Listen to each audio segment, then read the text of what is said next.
One class 12th physics का एक important numerical करेंगे। क्वेश्चन में कह रहा है कि यदि किसी प्राथमिक कुंडली में धारा इतना एम्पियर प्रवाहित होने पर इसके समीप स्थित द्वितीयक कुंडली में अधिकतम प्रेरित विद्युत वाहक बल 5 पाई वोल्ट है, तब इन कुंडलियों के मध्य अन्योन्य प्रेरण गुणांक का मान क्या होता है। तो सबसे पहले जो क्वेश्चन में दिया है उसे हम लिख लेते हैं। यहाँ हमें आई का मान दिया हुआ है, तो हम लिख लेते हैं I इज इक्वल 10 साइन 100 पाई और ये T दिया हुआ है। और यहाँ पर हमें दिया है अधिकतम प्रेरित विद्युत वाहक बल, यानी कि E मैक्सिमम का मान दिया हुआ है 5 पाई, और अन्योन्य प्रेरण गुणांक का मान ज्ञात करना है, यानी कि M हमें निकालना है। तो प्रेरित विद्युत वाहक बल और अन्योन्य प्रेरण गुणांक में संबंध होता है E is equal M into D I upon D T.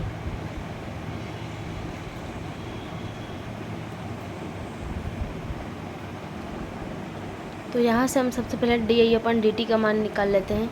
तो हमें I को डिफ्रेंशिएट करना पड़ेगा। तो हम लिखते हैं D I upon D T is equal T के सापेक्ष हमें अवकलन करना पड़ेगा इसका आई का। तो डी अपॉन डी टी हो जाएगा, और ये आई का मान यहाँ पे रख देंगे 10 साइन 100 पाई इंटू टी।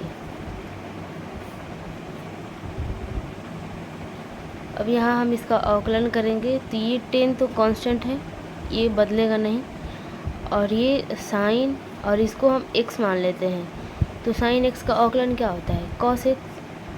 तो हम यहाँ पे लिख देते हैं 10 इंटू कॉस, और इसे हमने x माना है तो इसको एज इट इज़ लिख देंगे। और जिसे x मानते हैं उसका फिर से अवकलन करते हैं, तो इसका क्या हो जाएगा, t का 1 हो जाएगा, और ये तो कांस्टेंट है, ये बदलेगा नहीं, तो इसका यहाँ पे मल्टीप्लाई हो जाएगा और इसका 1 हो जाएगा। तो 1 लिखे या ना लिखे उससे फ़र्क नहीं पड़ेगा। तो यहाँ पे हम इसका और इसका मल्टीप्लाई कर देते हैं, तो यहाँ से हो जाएगा 1000 pi into cos 100 pi into T, ये हो जाएगा।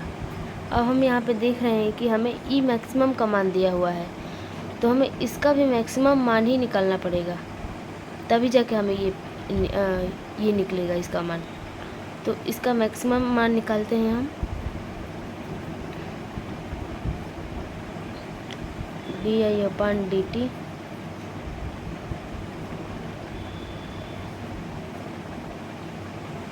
तो यहाँ पे मैक्सिमम मान इसका निकालने के लिए हम इसका मैक्सिमम मान लेंगे तो हो जाएगा, क्योंकि ये तो कांस्टेंट है, ये तो बदलेगा नहीं।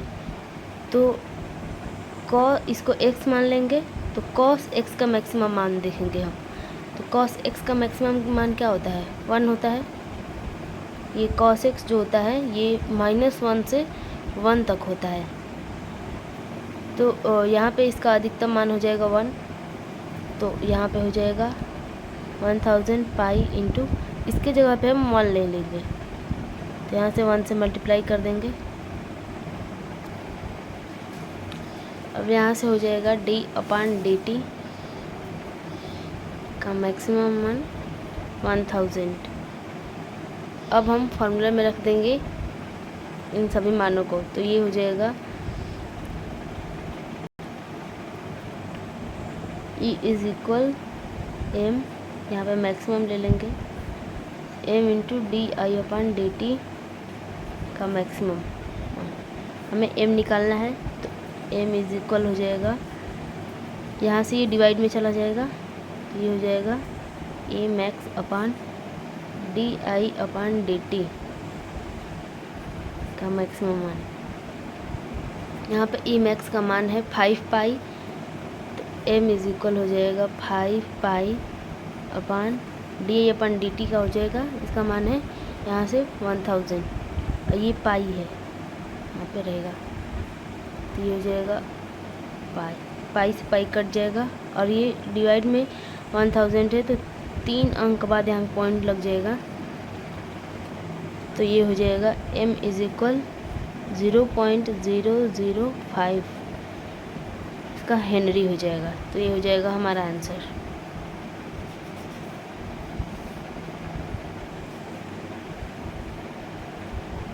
Thanks for watching. मिलते हैं अगले वीडियो में। Thank you.